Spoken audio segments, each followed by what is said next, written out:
How you doing, man? I am, mate. I'm fantastic, man. I'm interviewing Pig Destroyer. How you doing? I'm all right. I almost got cooked out in the sun today, but but I'm alive. Well, this is a good thing, JR. This interview is going to be beautiful. This interview will be art. You know, there is a level of irony here, and I think you're going to appreciate this. About within the last 2 weeks, I interviewed an a guy called Matt Barlow from Ashes of Aras. Now, Matt Barlow is noteworthy for two reasons. He used to be the lead singer of Iced Earth, so a power metal band I'm not hugely familiar with. However, this is where it gets interesting. He is a cop. He's literally a police lieutenant who's Oh, also really? a metal singer. But his brother-in-law stormed the fucking Capitol. His brother-in-law is John Schaefer, Oh, who yeah, yeah. The other iced earth dude. Yeah. yeah, so we were talking about that, and I just occurred to me that within 2 weeks, I've gone from interviewing a cop about his brother who stormed the Capitol to JR, the lead singer of a band called Pig Destroyer. Hey, it takes all kinds, man. I'll talk to anyone. Famously, they're like, "Why are you platforming it?" Because it's interesting. Why would you not want to talk? Why would you not want to figure out why that bloke thinks that way? Like, come on, fucking hell, Yeah. silly people. Oh. Well, that's how you look. You. I guess people don't want to learn. Mm, They want to stay in their box. I feel like people probably saw that as me thinking it was an endorsement, and I'm like, no, I want to interview fucked up people. You know what I mean? I want to interview controversial people. I don't want to get into huge arguments, but I want to interview interesting people. Like when Yeah. Kanye West released that Heil H word song, we won't say the word so we don't get kicked off YouTube. Everyone is like aghast, and I'm like, dude, he has just rocketed to the top of my interview list because I want to sit down and go, what the fuck? Yeah. Yeah. Yeah. Yeah. So I don't know. I find it interesting anyway. That's Well, my there's nothing that bores me more than sitting around and talking to people who believe the same shit that I believe. You know what I mean? So I'm definitely with you. Yeah, I like it. Now, mate, first of all, I'm going to get this right out of the way because Pig Destroyer is awesome. What plan do you have to release new music? Because it's been too long. Yeah, it has been too long. We're looking to put something out next year, probably late next year. We have about half a record written and done, but we're just trying to piece the other half of it together and get some artwork going on and then but it's our priority at this point. Yeah, nice. Well, so you are the reason we're talking is because you are coming to Australia for the first time in 17 years. That how long it's been? Okay. I'm shit at math, but I'm pretty certain. Now, why so long? Do we smell? I mean, Well, I mean, there's still a lot of places in the world that we've never been once. this is true. Like when the COVID year, we were supposed to go to Russia for the first time. We were supposed to go to Brazil for the first time. So we still haven't gotten to do that. Mm. I'll probably never get to play Russia at this point. But there's still so many places that even in the United States that I've never been. So we've just never been a full-time band. So it's all still new to us. I think that's part of the reason why we can still be so passionate about it is that there's still so many things that we haven't done. How interesting would it be to play Russia? Well, being a kid that grew up in the 80s, you know what I mean? And it was always about the Iron Curtain and communism. Yeah. And I've always been a person where I want to see things for myself. I want to formulate my own opinions. You know what I mean? And I just would love to go there and just experience it. And I also love a lot of Russian metal bands. So, there's that. Fair. So, WORMROT. You bring WORMROT down here. Now, I saw them for the first time ever in 2023 with Napalm Death. It was actually my first time seeing Napalm. I've been a fan of those for half my life. But so that was with Gabriel Dubko and I believe Vijesh and yes, so I believe that was the lineup. Yeah, totally different lineup. Yeah, so the only thing in common was the Kakara. So now you are going to be bringing two different lineups. You know, you will be responsible for bringing the other half of lineup of Wormrot down here. How would you compare the two different lineups? Well, you know, I loved Gabe as a vocalist. The chemistry of it didn't seem like they all were on the same page, you know, together. And now that they've got the original guys back, I'm really curious to see what their chemistry is like, you know, that way. I've only seen them once before we did the tour with Napalm in England and Europe when they had Gabe singing. But I saw him at Maryland Death Fest with the original singer. I don't remember if the original drummer was in the band at that point or not. But yeah, it was a very different experience. Yeah, so I'm really curious. I'm spoiled, man. I'm loving it.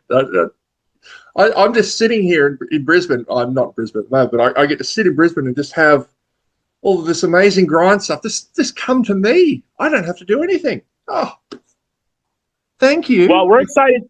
We're just as excited because Australia has one of my favorite grindcore scenes, and you know we've been trying to get as many Australian bands that we love to play with us as we can when we're down there. So hopefully it all works out. Yeah. Who are some of your favorite Australian grind bands? I mean, I love Extortion, obviously. Agents of Abhorrence is one of my favorites, and I don't think they play anymore. Internal Rot, we've talked to those guys to try to get them out. Captain Cleanoff, just so many great bands. The Kill and Fuck I'm Dead and Blood Duster, and I hear the Blood Duster's playing though. And that gets me really excited. So this is going to make you feel very old. I apologize in advance. But when I was 18, I just turned freshly 18. I saw Blood Duster with my first ever indoor concert. I shit you not. I would have been just old enough to drink and going to a pub for the first time, and I'm seeing four dudes covered in fake blood.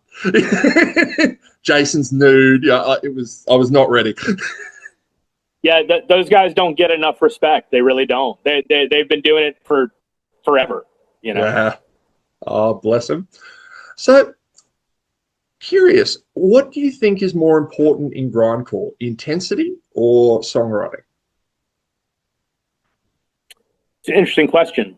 I think that I don't know if this answers your question or not, but it's like a lot of things in life. I don't know if there's a binary. I don't know if one is more important than the other. I think what's important is finding the correct balance between the two things. Because intensity with no songwriting, you're not going to really return to that record. You know what I mean? Yeah.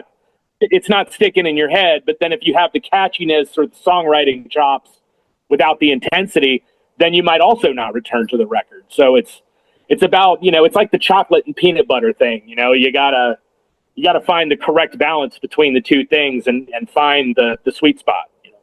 Yeah, I mean, it's interesting because if you have just all the intensity, like you end up like with Anal Records, which were at the time, you had these hilariously offensive song titles, but the songs, like I challenge even a fan of that band to be able to remember how half of those songs go, because it wasn't the point. Yeah.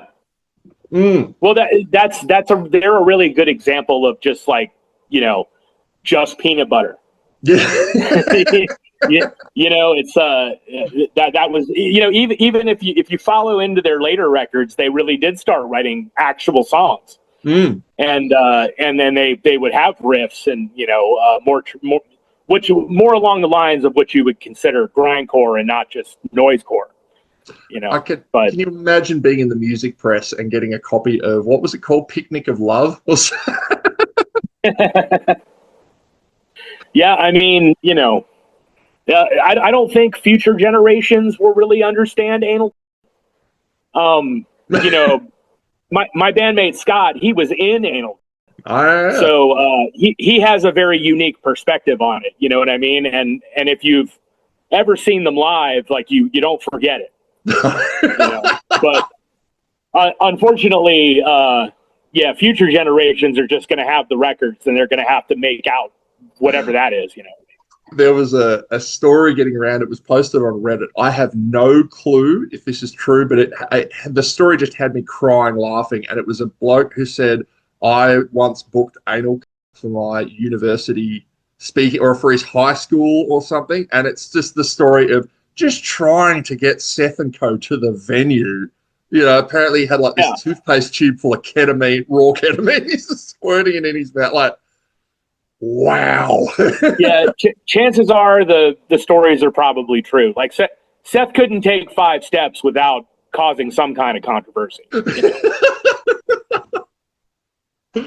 Like I think in his mind he just was constantly daring people to arrest him. You know what I mean? Like he wanted to get in enough trouble to be arrested, and he was daring you to do it. You know what I mean? Like that infamous photo of tying off the heroin. Oh yeah. Now that's living. That's living. Mate, I was just listening to your cover of "In the Meantime." What are some influences in the Pig Destroyer sound that might just surprise some people? Oh, I mean, I don't know. I mean, Scott's favorite band is Genesis. I'll just lead with that. You know, he's a huge jazz guy, you know, and I know that influence creeps into what he does. You know, people might not realize that. Lyrically, I mean, I'm influenced by all kinds of non-metal things, you know, everything from like Lou Reed to Leonard Cohen to Nick Cave to Morrissey, you know what I mean? Like anybody who writes good lyrics, pretty much, you know. Like there's nobody in my band that only listens to metal, you know. I don't even know if those people really exist anymore. I know they did. Yeah. I know they did when I was younger. You know what I mean? People would get kind of wrapped into one thing, but now it's like people's tastes are so diverse, and you know, everybody likes everything, kind of thing. You know. Also, you got to wonder like the things that are influencing you, and you don't even know it. Yeah, 100%. All right. We are about come to that time, so I think I might say goodbye now. This has been rad. It's been so nice to meet you, and mate, will be front row in Brisbane. I'm looking forward to it. Awesome. Awesome. Let's drink beer, man. We'll do it. Have a good one, mate.